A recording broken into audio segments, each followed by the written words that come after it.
Did you know what happens when a plane flying over huge oceans needs an emergency landing? You see, planes flying over oceans generally choose the path with the maximum number of airports along their route.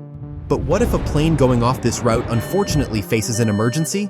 Look, there are actually 5 secret pits on our planet for such emergencies.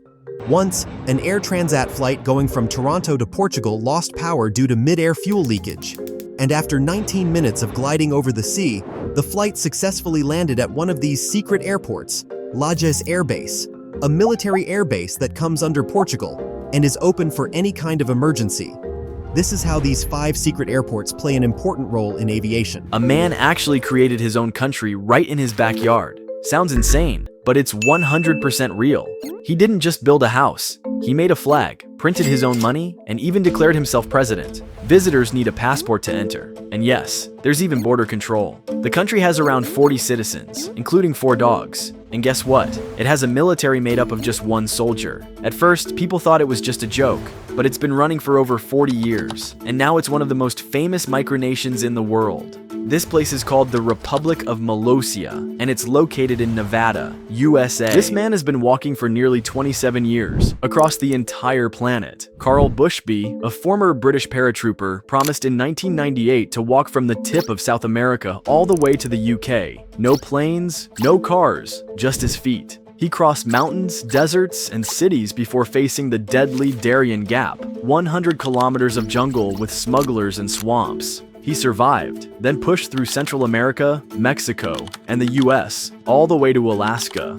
Next came the frozen Bering Strait. 14 brutal days on shifting ice, but he made it to Russia, only to be arrested and banned. Years were lost. His sponsors quit, yet he kept moving. When the Caspian Sea blocked his way, he did the impossible, swimming 300 kilometers in 31 days, the first person in history to do it. Now, after 27 years, 43,000 kilometers, and 25 countries, Carl Bushby is finally one stretch away from finishing the longest walk in history. Do you know why Afghanistan has this strange panhandle? Look at the map closely. A skinny strip of land in the northeast. It stretches almost 350 kilometers long, yet at some points, it's barely 15 kilometers wide. Almost like someone hooked the corner of the country and pulled it out. But here's the strange part. Afghanistan didn't even create it. Back in the late 1800s, 2 empires were expanding fast. Britain ruling India, and Russia pushing south. Both feared the other would invade, but neither wanted an all-out war, so they used Afghanistan as a giant buffer zone. Still, there was one spot where their borders nearly touched.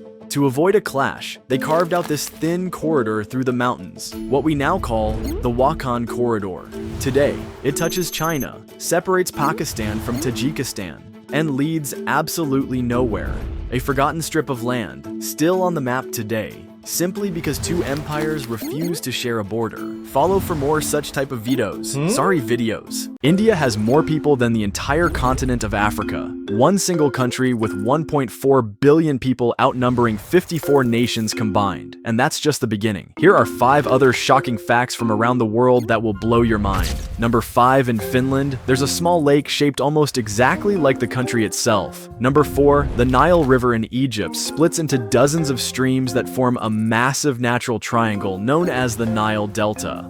Number 3, South America and Africa almost fit together like puzzle pieces when you look at a map, proving the continents were once connected. Number 2, the farthest spot on Earth from any ocean is in Xinjiang, China, sitting more than 2,600 kilometers from the nearest coast. And number 1, even though the United States and Australia are on opposite sides of the planet, if you overlap them, the west coast of Australia almost perfectly matches the east coast of the United States. As it was always part of it, but why that much away now? Follow for more such type of video. What if Canada tried to form an empire? The first thing they would do is build a big navy and gather as many soldiers as possible. Their first target would be Greenland, with barely anyone to defend it. Canadian troops would take over in no time, claiming their first win. Next, they would target Iceland. The Canadian Navy would land at night and quickly taking control, adding Iceland to their growing empire. But they would realize that Greenland and Iceland are worthless and focus on the Caribbean. One by one, islands like Cuba, Jamaica, and the Dominican Republic would fall to Canadian forces. As political tensions rise, Canada would make a strategic move and attack Mexico. The government would resist, but Canadian spies would bribe the cartel and lead to victory. Now, with strong military bases in the south, Canada would recruit Alaska as it fades away from the USA and ask Russia for support. Now, with the USA surrounded on all fronts, a civil uprising in the US would occur, and Canada would attack in a bold move. Allies such as China and Russia would join, but the US would fight back hard on all fronts.